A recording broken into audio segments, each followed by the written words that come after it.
Hello, good afternoon, everybody, and thank you for joining us. It's good to see some people joining already. We'll just give it a few minutes for people to make their tea and get connected into the call before we get started. But good to see you joining us today for this webinar on mental health in the freight industry.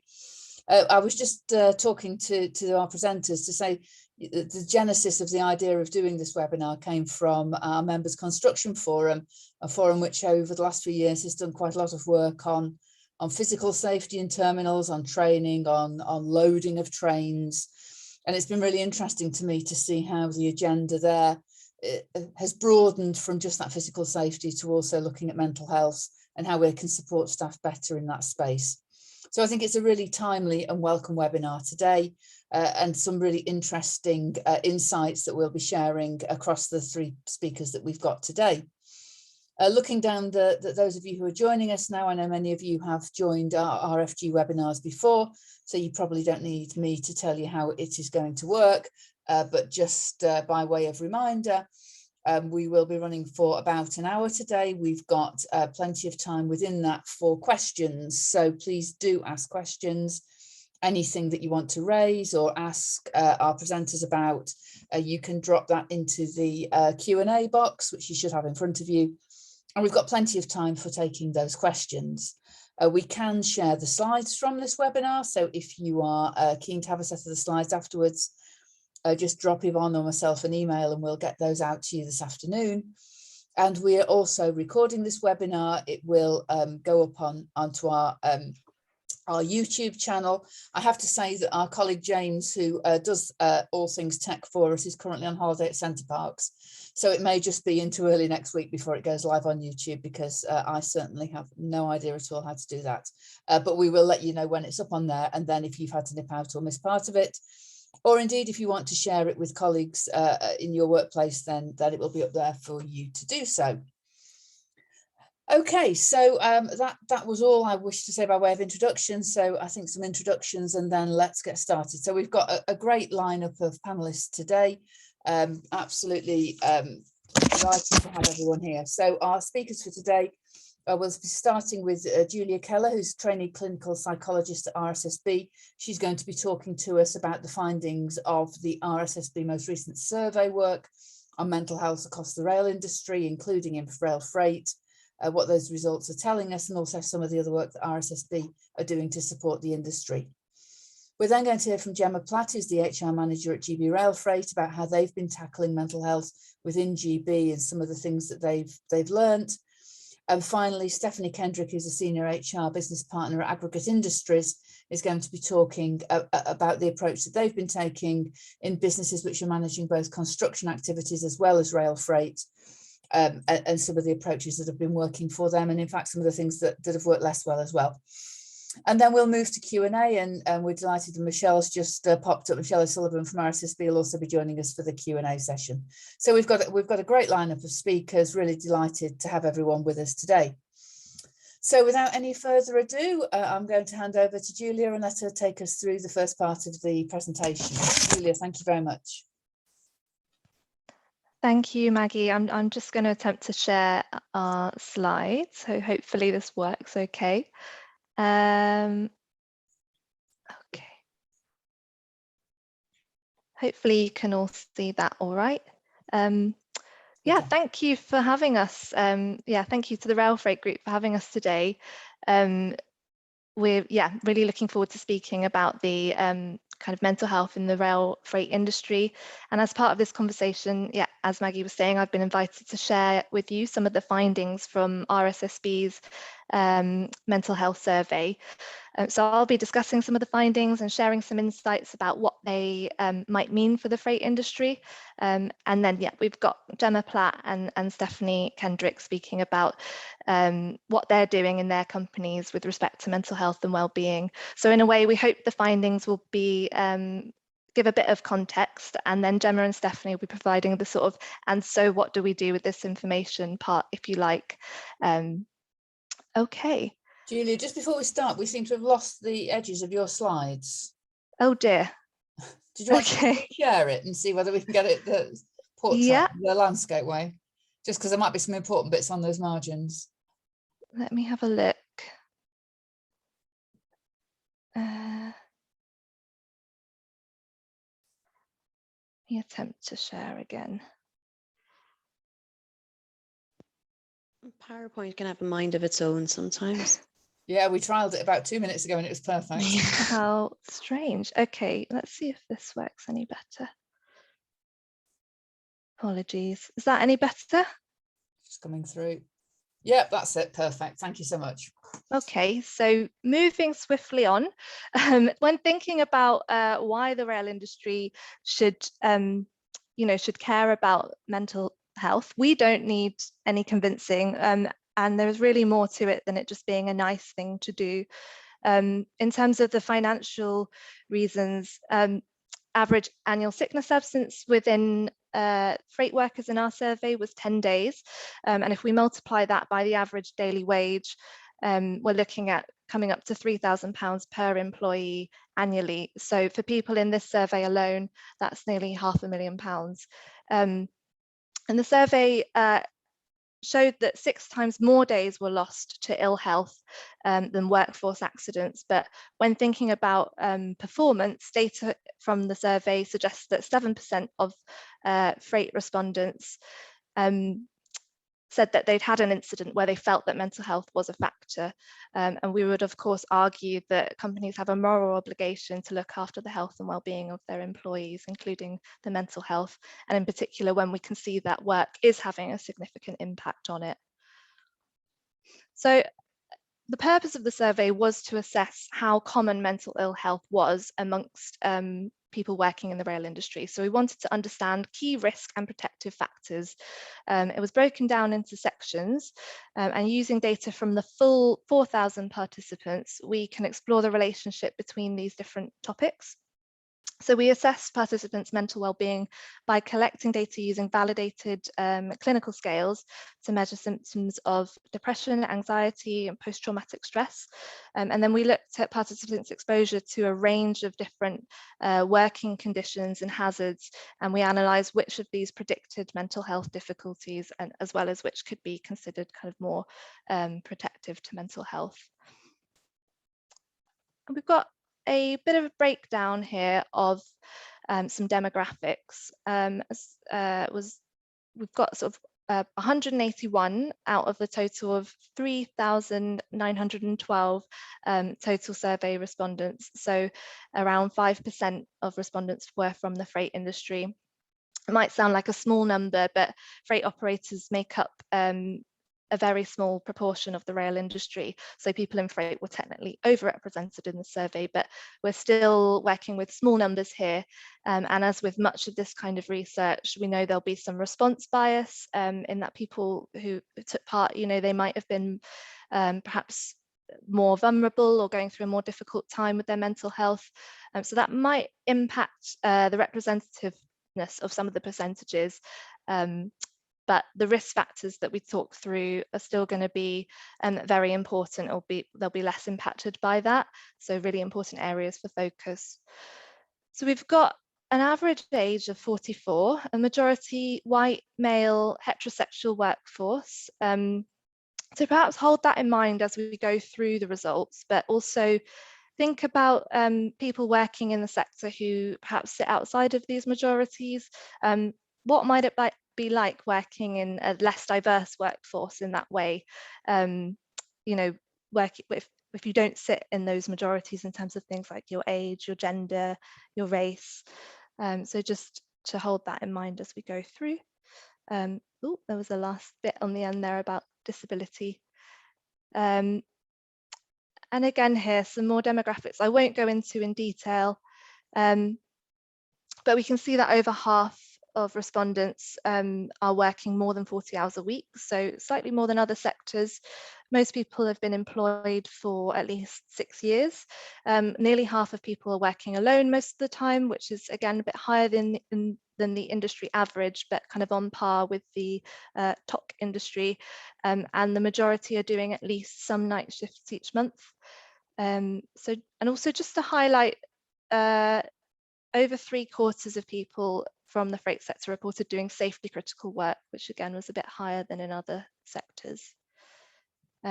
So this just shows a breakdown of respondents' job roles, and we can see the majority are train drivers, managers or other train staff, but we also have 1/5 of the sample who are working in an office-based role.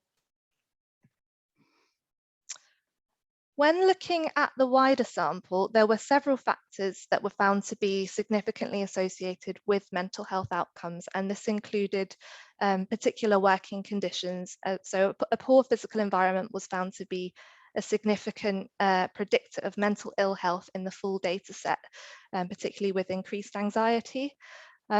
So here we've got respondents from the freight sector who are exposed to some quite tough physical working conditions, especially when we compare them to the benchmark data from the European Working Conditions Survey. So yeah, noisy environments, extreme temperatures, breathing in lots of fumes, smoke, dust, etc. And another risk factor for anxiety and depression in the whole sample was poor workplace ergonomics. So things that like what's listed here. We can see here that so 93% of participants are sitting for long periods of time, at least 1/4 of the time. So just as physical and mental health are related, we can see that physical ergonomics also appear to be linked with mental health. We can think about why that might be as well. Now, work intensity was the most common work-related risk factor for mental ill health. So in comparison with other sectors, for instance, the TOC sector, dealing with kind of angry members of the public or you know, things like those sorts of social situations is less of an issue, but we still have a high proportion of people reporting stress in their work across the industry. And obviously some stress is good, it can be helpful to feel stress at times. So we don't want to pathologize it completely, but I guess it's all about balance and you know, we can see quite high numbers of people here also feel that their job requires them to hide their feelings, which is quite concerning. What might that mean for things like help seeking or accessing the right support if you are perhaps struggling? And then thinking about the social environment, so a positive social environment, so feeling supported, feeling like you're being treated fairly at work was found to be a protective factor, so good for your mental health and well-being. And here we can see the freight sector isn't doing too badly. So most respondents feel supported by their colleagues and their managers, and most feel they're treated fairly, always or most of the time. So we know this is a really important and protective factor. How can we keep building on this and ensure we're promoting positive working environments for everyone and extend this to people who might be more vulnerable? And a positive working life also found to be protective for mental health. So it's encouraging to see here that most respondents in the freight sector felt their job gives them the feeling of doing useful work. People know what's expected of them. Again, how can we continue to promote that feeling of doing useful work and valuable work in the industry?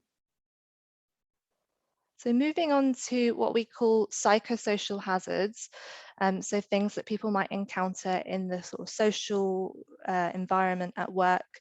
Whilst there's lower rates reported from our freight colleagues than in the whole sample for many of these experiences, they still all have real implications in terms of mental well-being for the people that do face them.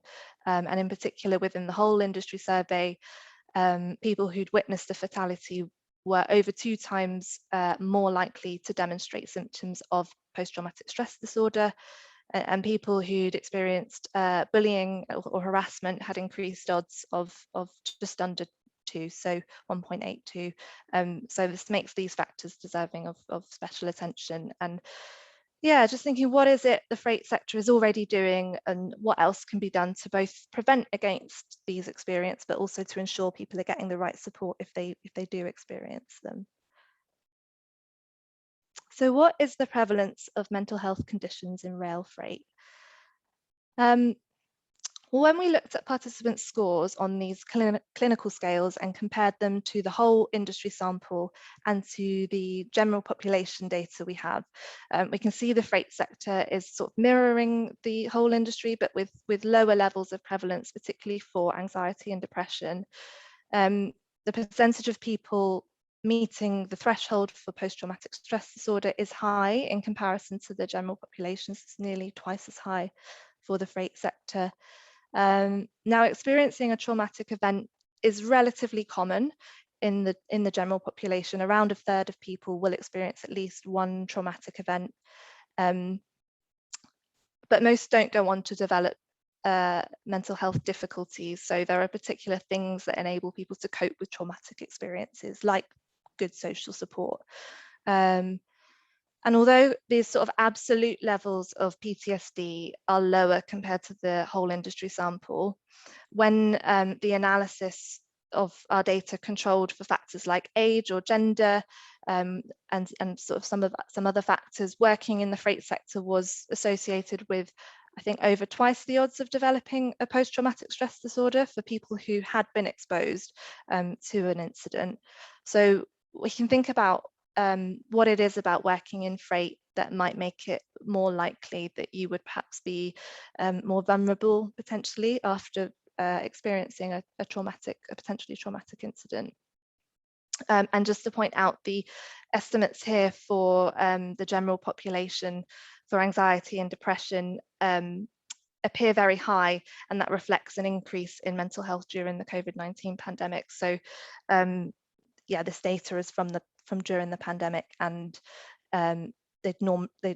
pre-COVID-19 the rates were much lower.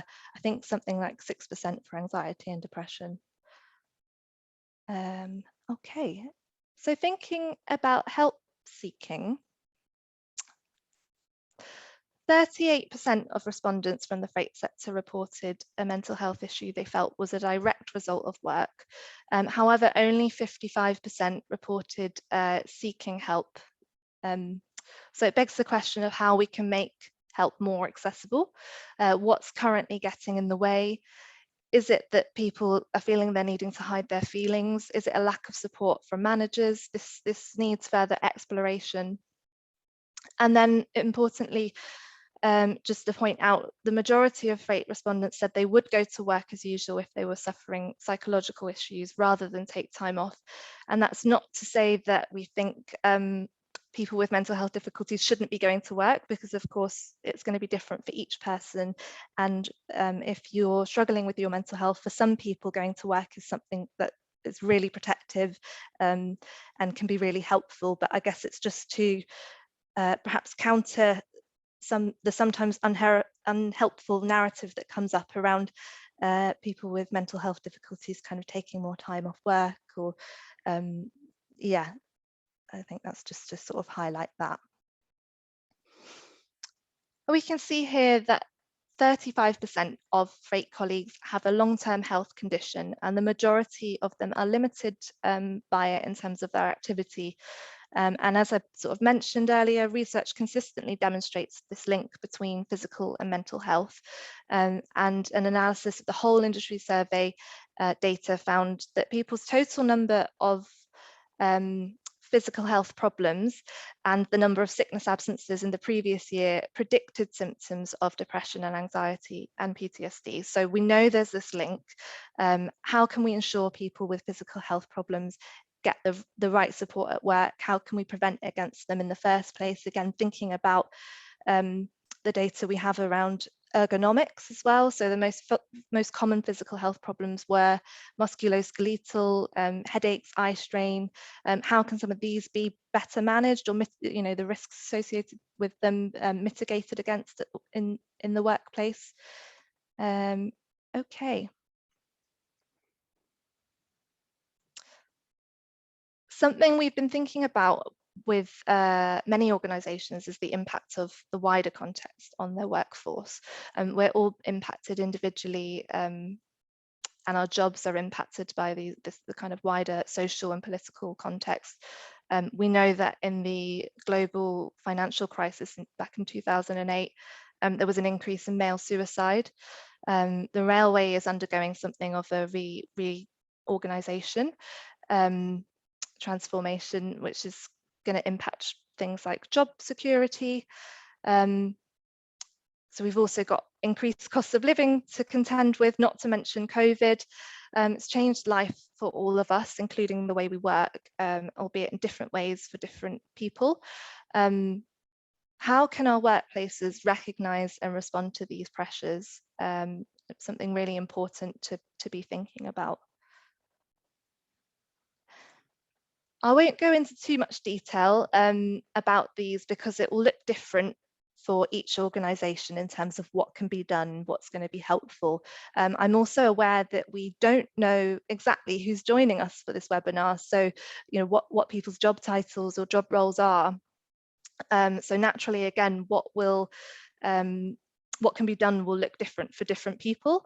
So whilst we can recommend things like reviewing and updating relevant policies and processes, things like chain of care, following incidents, this might be more relevant for people in more senior positions in their companies, but for frontline staff, it might be about checking what support is available, or questioning particular practices or processes that might not be great for your mental health, discussing issues that have come up for you in relation to your job role that might be impacting it as well. And for line managers, what can you do that's in your power to look after the mental health of your direct reports? So if you struggle with getting time to have decent quality kind of one-to-ones, who might be able to support you to ring fence that time? When was the last time you read your mental health policy, and what do you need in place for yourself to look after other people? And yeah, so facilitating good physical health through work, better eating, hydration, more exercise, all of these things which sound really simple, but can be quite tricky to make happen depending on the job role. What is it that might need changing about the environment to encourage these things? And then just addressing that excessive pressure that's on staff, that again, thinking about at the organisational level, how to manage change, address job insecurity, no small undertaking, but all really, really important. Stress risk assessments, thinking about the job, what is it that makes it stressful? Can employees be open and honest about this? And then coming back to this idea of promoting a positive social environment at work, as well as targeting interventions for more vulnerable employees. I'll stop there and hand over to Gemma, but I hope that has given people some food for thought.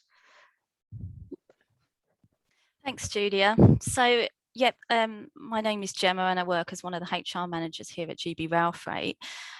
Julia, you raised some really good recommendations there, and I think whilst there were some important concerns about mental health that were kind of raised within the industry, the survey did appear to show that freight fared better than the rest of the industry, which is quite an encouraging sign, and perhaps a surprising one given the tough conditions drivers are faced with in terms of lone working, long shifts, and that work intensity that Julie explained.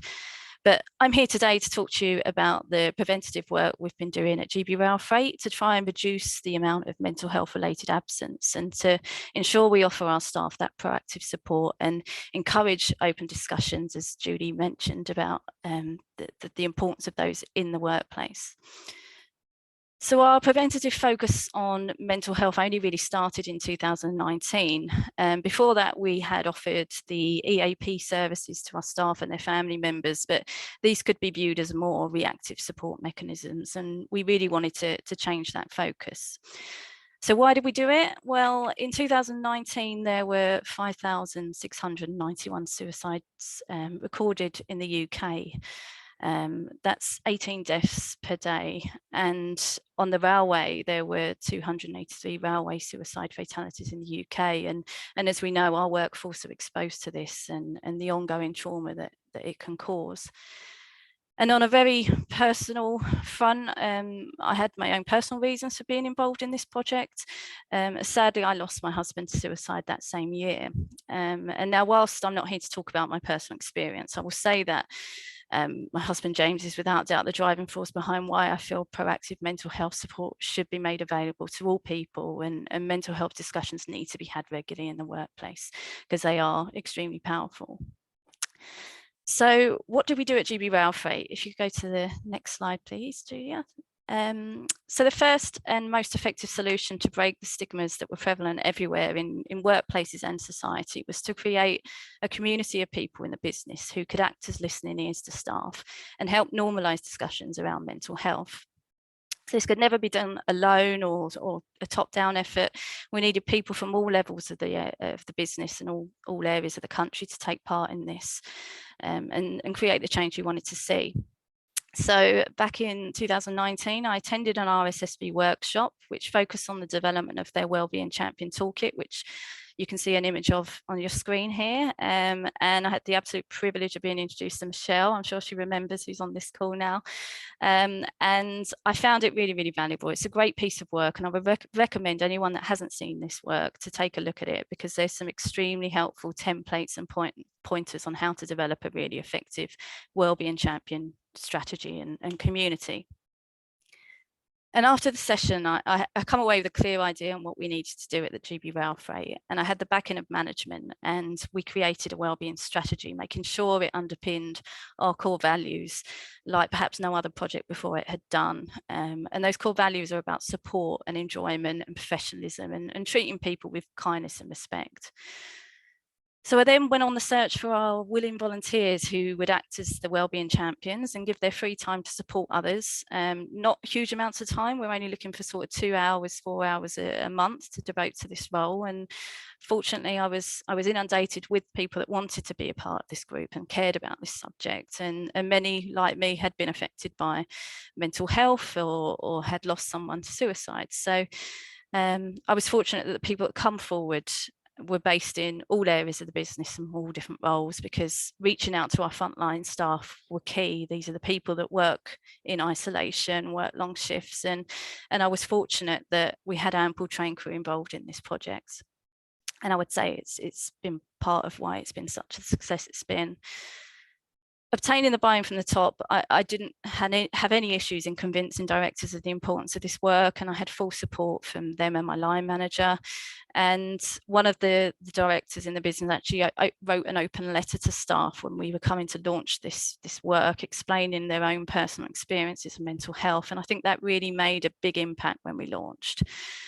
So having that support, but having the people at all levels lead this, it was really key in making this a success it was.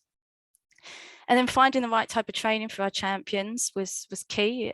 So there's some great courses out there. I know Steph will be talking about one of the solutions she found for aggregates industry. We actually chose Suffolk Mind, and they developed an amazing workshop around effective communication with people in distress, and all our champions attended this, and it really helped re-engage staff and reframe conversations from sort of negative to positive outcomes. And all our champions also got trained on how to signpost people to our professional services and the AP providers.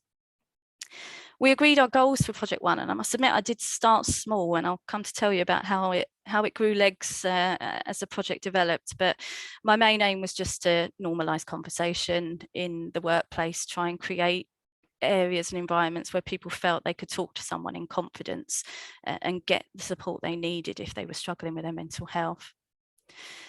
And when you come to launch these schemes, we needed to create something fun that made it kind of easy to talk about. And we drafted in a yoga laughter therapist who come to our sites in the business, all our main offices, and it was a great way to promote, you know, who we were and the program we were trying to launch, and create that comfortable environment with your peers where you're having a laugh with one another, you're breaking down barriers, but also it was a useful reminder to look after yourself as well.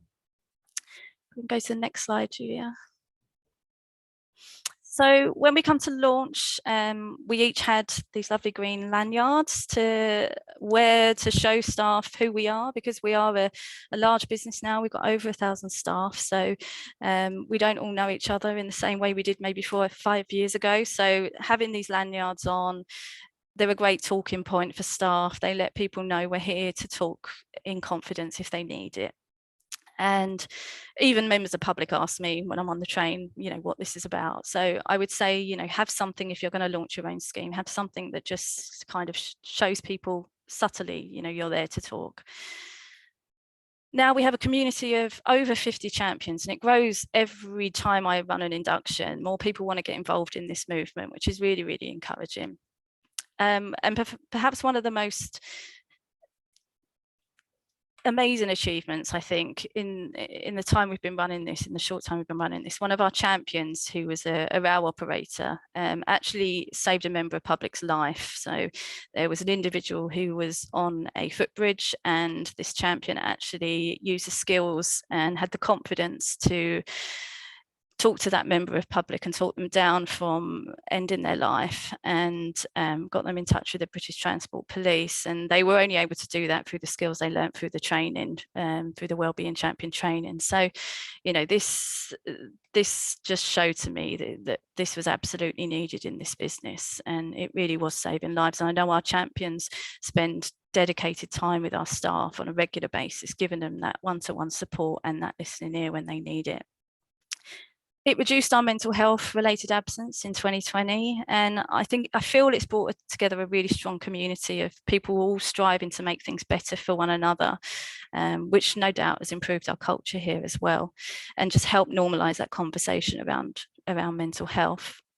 And I mentioned earlier about the subgroups that were created in the Wellbeing Champion community. We had people looking at the fatality on the line guidance document for frontline staff who might be involved in a fatality, and we're able to pair them up with people that have gone through similar experiences and give people support, understanding everyone deals with these situations differently. But it was fantastic to actually put pen to paper and have something there for staff when they needed it, to give them that help and that understanding.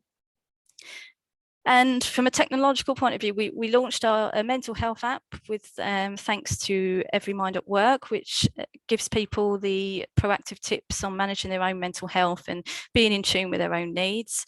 Paul McGregor is fantastic. He's the one that masterminded the Every Mind at Work business. And if anyone gets a chance, I would certainly follow him on Twitter and social media, because he's phenomenal and a real inspiration. And actually, he gave a lot of his own free time to help us with the launch of our work here. And we run free virtual events during the COVID and the pandemic as well, knowing that the importance of connection and engagement with staff, and the fact that we couldn't do this in the fashion that we'd been used to at GB Rail Freight. We did a lot of virtual events just to keep people connected and keep people talking to one another. And we did things like quiz nights and makeup tutorials and all sorts of things, which again were led by the champions. And yeah, this really was a popular activity that we did through some really tough times. And then we have a Wellbeing Hub, which was created by another fellow champion, Karen Parker, who is amazing. She put so much effort into making sure that the resources that we offer are all in one central place and easily accessible to our staff. So in summary, I would say you don't need big budgets to run a successful mental health scheme. You just need time and a caring group involved. And I couldn't be more grateful and proud of those who are involved in our champion community here. I would say remember to use the resources that are available to you. So the likes of Julia and Michelle and everyone at RSSB, they've been absolutely tremendous and really helped our company. And the resources they have on their website is fantastic. But there's also a lot of charities and services out there. We've worked with some great companies like Every Mind, who have come in and done webinars to improve that education around sort of mental health for our managers and our staff here. And I know myself and Steph are happy to share our own materials with you as well, should you want to find out how we run our programs here. And I think lastly, the personal reflection would be just when you notice someone isn't quite themselves, to say something is better than saying nothing. And I've been on a personal journey with this, and I've experienced, not only my loss, but also suffered my own mental health issues more recently. But I do know that talking about suicide doesn't make someone more likely to end their lives. It can actually prevent that from happening. So remember the power of making that time to talk to people, to talk to your peers. Most people spend their time at work, and we need to be comfortable having these types of conversations around mental health. As uncomfortable as it may seem at first, it could ultimately, save lives and help people a lot. So the goals for our future really are to nurture that environment where people share and we support effectively as a business. So I would love to thank you for listening to me today, and I will pass you over now to Stephanie. Thanks, Gemma. Some really great work there taking place in GB Railfreight, which is really great to see.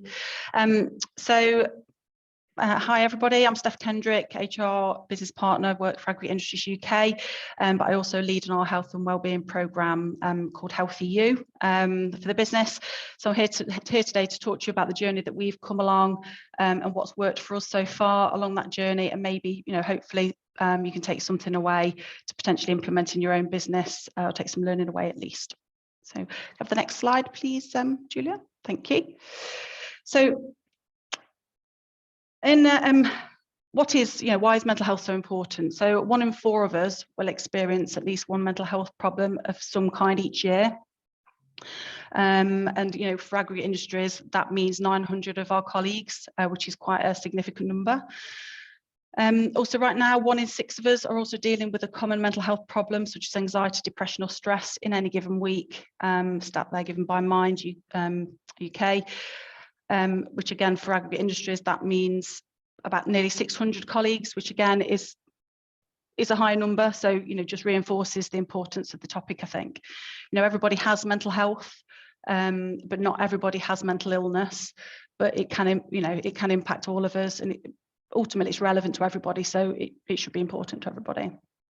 You know, we all have different tolerance to different things that ultimately impact our mental health, which we all have. Okay, next slide, please, Julia. Okay, so in AI UK, we have a branded programme, Healthy You.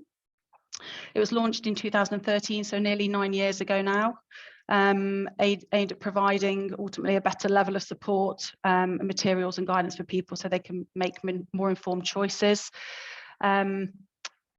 Enables, you know, employees to talk more about their own mental health and mental health of others, starting that conversation with people, ultimately getting people talking about mental health more so it's not such a taboo subject.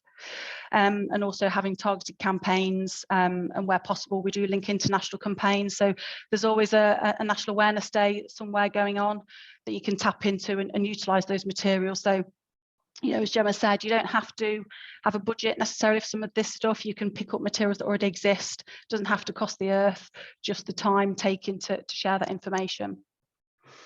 We've also introduced compulsory medicals in our organisation, which has gone well, and there's additional added optional things that people can get in their medicals as well, which has gone really well. So as you can see on the right hand side there, that image that's there just shows our mental health and wellbeing strategy, and that was ultimately those focus topics that are there, those 6 topics. They're ultimately identified from the mental health and wellbeing survey that we did during the pandemic. So we were conscious that, you know, with everything going on, it was difficult for lots of people in lots of different ways. So we decided to launch a survey and just ask our employees how they felt and what they were struggling with most. And these 6 topics were the areas that they were mostly struggling with. We had around 1,000 responses to that survey, which for an organisation of 3,500 people, I was really pleased with that response. So that really, you know, I thought that was really positive and just shows the engagement that people have got with the topic in the business, which is really good. So the idea of this approach, you know, mental health is at the centre of it, but ultimately all the other topics that they raised as being issues that they were struggling with all ultimately impact mental health. So it was really all around for us, you know, trying to engage with our employees in different ways, because not everybody does engage with talking about mental health. So if we can engage with them on other topics, it's taking that proactive, preventative approach. That I think Gemma also mentioned, you know, rather than trying to cure a problem, we want to support people before it gets to be an issue. So that's kind of the direction we were going with that. Okay, next slide, please, Julia. Okay, so aside from the survey, what's worked well for us? So we've got over 150 mental health first aiders in our organisation now, and they're all volunteers. that have come forward, and we tend to find that they're people who either struggle with mental health themselves, or they know somebody that struggles with mental health. And I think all of us probably know somebody who struggles with mental health.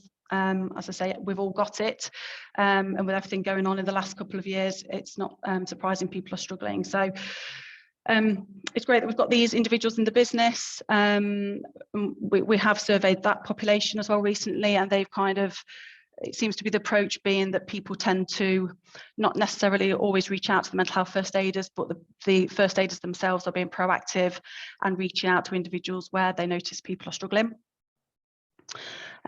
We have also, during the pandemic, we decided to introduce mental health first aid refresher training. So we have it for physical first aid, so that was quite important for me that we, treat mental health in line with physical health. So we've introduced that refresher training for all of our mental health first aiders, and they all also have an identity pin badge.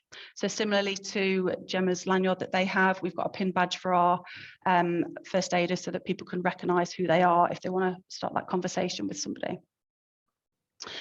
So we have a Healthy You task force, which is made up of a mixture of individuals from within the business, all different levels within the organisation. We come together periodically just to talk around what we're doing and how well it's going. So that's going well, that we've got that focus. We've also got sponsorship from our CFO at that top level for mental health specifically. He's really engaged with the topic and wants to make sure that we've got the right support in place across our organisation to make sure our employees are ultimately okay and supported as much as they possibly can be. We do campaigns throughout the year. As I've mentioned previously, we try and link into those national awareness days, any materials that already exist. So for instance, this year we've decided to do physical compressed weeks. So rather than drip feed material throughout the year, this year we've decided to have a focused week. So Sleep Awareness Week will be coming up in March, and we'll have a complete week of materials and activities for managers to pick up with their teams at any point to get messages across to people. We also partnered with our occupational health provider to deliver webinars and podcasts during the pandemic specifically to get those messages across using a professional in other ways. We've got Toolbox Talks, newsletters. We do quarterly mental health newsletters, again from our CFO, that go out to the organisation with materials and to create more awareness and how to start that conversation. We've got an employee assistance programme, which I know a number of organisations have, run by an external organisation, confidential independent service. Get some really great feedback from that. They've got an online tool and an app as well, just to try and so people can access it in different ways. And we do have quite a good utilisation of that service. It's 13% of our workforce are utilising the service at the moment, which I think is quite good. So that's quite positive. It's not great that people need the service, but it's great that they are utilising it if they need to. We've also partnered with Mates in Mind. So I don't know if you're aware of Mates in Mind, but they're a construction-led charity for mental health awareness. Dealing with all kinds of things from the beginning, recognising the signs, ultimately to then getting through to signposting and how to do that. So we've been working with them, and they've been really helpful to us as an organisation throughout our partnership, and they've actually developed with us a specific line manager training session, which has been really helpful. So we kind of recognise we've got a bit of a gap at line manager level, line managers not knowing how to handle conversations, what to do. So we've now got this session developed, which was initially half a day, but we kind of said, look, our guys haven't got time, sadly, to spend half a day on some of this stuff. So we've condensed that to an hour and a half sessions, which have gone down really well. So over 400 of our managers so far have volunteered for that programme and have gone through it. And again, really great feedback. And off the back of that, there's also optional other courses where they can do suicide awareness, another mental health, like stress awareness, stress risk assessment as well, just to get a bit more knowledge at that line manager level of what to do and how to do it. So one of the Something else that we introduced during lockdown was Coffee Connect. So this is a program where employees register for Coffee Connect, and it's ultimately anybody within the organisation can register, and then they are randomly paired up with one other individual who's also registered, and they will spend half an hour convenient to both parties, where they literally have a coffee and a chat, and that is all it is. It's run down really well, and help people through the pandemic, keeping connected with people. I know myself, I'm on it, and I've connected with people I've never met before. You know, you come across people from other parts of the business that you wouldn't come across in your normal day-to-day role, so that's been really positive. And then lastly, we've got on there personal stories and listening circles. So what has gone really well is sharing personal stories. It's really powerful because it's real to people, and I think, you know, listening circles is just another avenue other than printed personal stories, which we've done, where we get a volunteer and people then again register for that listening circle, and the individual will share their personal story. Other people will literally listen to it, ask questions at the end if they have any, but just to help break down that stigma that we can talk about this stuff. It's important that we do, and just showing that, you know, you can be really struggling, but if you get the right help, you can come out the other side and get through that with the help that you need ultimately. So I think that's I feel like I've rattled through that a bit, but it's just some of the things that we have been doing in agri industries. So that's probably all we've got time for today, but, you know, as Gemma said, I'm happy to share anything, or if anybody wants to get into a chapter today to talk about anything in more detail, more than happy. So thank you for your time. That's brilliant. Thank you so much, Steph, Gemma, Julia. That was absolutely perfect. And, you know, it's really encouraging to see the work that you've been doing within the businesses, and also, you know, the findings that we're getting from the survey, which I hope will help people to understand some of the areas where, you know, they might want to have a look in their own businesses if they're, you know, moving forward on this agenda. We've got a little bit of time for a few questions, and I'm going to take, you know, Chair's prerogative on that a little bit. But before we do that, Michelle and Julia, you know, Gemma mentioned your Wellbeing Toolkit that you've got, you know, available to RSSB members. Do you just want to talk us through a little bit more about your kind of your broader programme at RSSB and what's available to, you know, to people within your membership from that? Sure. Julia, do you want me to take that, or do you want to go for it? I was going to just say a little bit about, you know, so we have a dedicated health and wellbeing team at RSSB. So within that, there's lots of different support available. It's made up of professionals with different kinds of technical expertise. So one area is mental health, but we've also got kind of our healthy cultures team. There's occupational therapists there as well. You know, people from an occupational health background there as well. So we produce lots of resources and guidance that's available to our members on our website. So things like the Wellbeing Champions Toolkit that can help people who are looking to set up a Wellbeing Champions program, but also lots of other resources available on there. And we put out guidance as well. So recently there was guidance put out around introducing environmental interventions, so to build a sort of healthier work environment. And Michelle, yeah, I don't know if you want to say a bit more about this, the other sorts of things that we've got available. Yeah, I think, yeah, just you've touched on it. There's just loads of free stuff available on the website. As long as you've got a Railway email address, you can log in and access it for free if you're an RSSB member. We've also got a quarterly newsletter that goes up. So if you go onto the, you know, the contact us bit there, you can sign up for the quarterly newsletter. So, you know, we often put in things like, if there's an awareness day coming up, you know, these tools or resources might be useful. There's videos on there. There's a great video that we did around trauma that's freely available on our mental well-being section.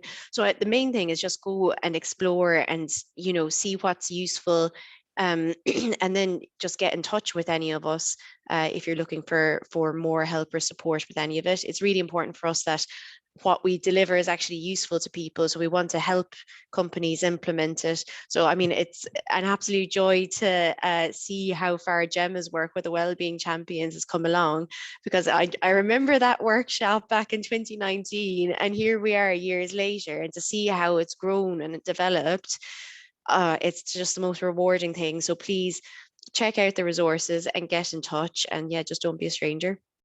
Brilliant. And I know, you know, some of the people who've joined the call today from our wider membership might not consider themselves to be rail businesses, but where we've got people working in rail terminals and rail managers, you know, if you're on and you want access to that material and you're not an RSSB member, or you know, you're not a railway business per se, you know, just get in touch with Julia or Michelle or myself, and you know, we'll broker that. And we, you know, we are increasingly putting some of that information in our members updates as well. So if you get those as well, you'll be getting to see some of that coming across. But let me just ask a different question. You know, a number of times in here we've talked about lone workers. So, you know, across both construction businesses, in Steph's case, rail, you know, we have people who are site managers or train drivers. But increasingly, of course, with working from home, we've generated a whole new economy of lone workers. And I think it's, you know, as people are returning to the office, but we're bringing in much more, you know, flexible working patterns. How are we going to be you know, what should businesses be thinking about in how they design those new strategies and how they manage mental health for people who might be sitting on an uncomfortable chair in their kitchen 3 days a week, you know, and have been through the pandemic, but might now be regularizing that actually into their future work patterns? I don't know if anyone's got a thought on that. I mean, my first thought is some of the things that Stephanie and Gemma talked about that they're doing in their company are really great examples of increasing social support within the work environment that's going to combat against some of that, you know, some of the negative impact of increased kind of isolated working, which I guess is a little bit different from the kinds of lone working that we usually think about in terms of people's job roles being out on the tracks in that sense, which is a little bit different. But again, some of the things that Gemma and Stephanie were speaking about in terms of the networks they're building within their organizations through things like the Wellbeing Champions, but and the things that Stephanie talked about in terms of Healthy You, like the Coffee Connect. Coffee Connect. Yeah. So all of those things I think will be really useful. But I don't know if either Stephanie, Gemma, you want to kind of expand a bit on that question. Yeah, I think from our perspective, yeah, we're very aware that there'll be people that are naturally thinking about coming back to the offices and they've got apprehension about getting on public transport again and things. And we're encouraging those conversations to take place with HR or with their manager. And we'll try and be sensitive to that and give them the right kind of support. But I guess here we do have at the moment this hybrid working, which I know a lot of companies are embracing. And I think there are, for the number of people that do want to stay at home quite a lot, actually do want to be back in the office, back in an environment with people and with different energy. And I've actually been surprised the amount of people that, you know, I have seen back in the offices. But it's certainly something to be sensitive to and about, I think. And yeah, just encourage people to come forward and be open about that to give them the best support possible. We've got a question in the Q&A. It's a question for you, Gemma. It says, what support have you put in place to support your wellbeing champions to help them cope with the traumatic and difficult conversations they might be having with employees, i.e. how do you protect their mental health? Yeah, that is such an important point, actually, and something I should have covered actually in my presentation. But we encourage the champions to have a debrief session with a fellow champion if they have had to deal with a particularly traumatic conversation or supporting someone. We also have an amazing chief medical officer who's very visible in this business, who is able to give people that professional support if they need it. And as well, we have a trainer that we've worked with Suffolk Mind, who's very hands-on, and we've engaged quite closely with him, and he's always able to support people if they need it, because the self-care part is really, really important. And as a group of champions, we do come together, albeit virtually, because that's the most effective way at the moment, but we come together bi-monthly to talk about you know, anything topical and anything like this is discussed, we're always in regular communication with one another. But it is a really, really important thing to factor into a strategy, that self-care piece. And Steph, in your business, is that the same experience? Yeah, so we've been trying to set up a mental health first aider network. There's a lot of people across the organisation, and where we've got the challenge at the moment is trying to get the operational guys involved in that, because they're coming off a job to attend a call, or so it's a bit work in progress, but that's something we're working on. Definitely, those people need the support. I've also been in touch with another organisation where they offer specific one-to-ones for mental health first aiders. So I'm looking into that at the minute with a view to them having another avenue of support. So definitely something we're keen to progress with. And just in terms of that reach, I mean, we've talked a little bit about getting, you know, across the business, but, you know, going back to the very beginning, Julia, when you talked about the survey results that we'd had, you know, from Freight and Gemma, I know, you know, GB Rail Freight were very much pushing that, you know, the survey and encouraging the response. But how do we get the message, you know, more widely understood, I suppose, amongst people in, you know, in very traditional industries, I suppose, which we are in? You know, what's working in that and what's not working, I guess, in terms of getting that message heard?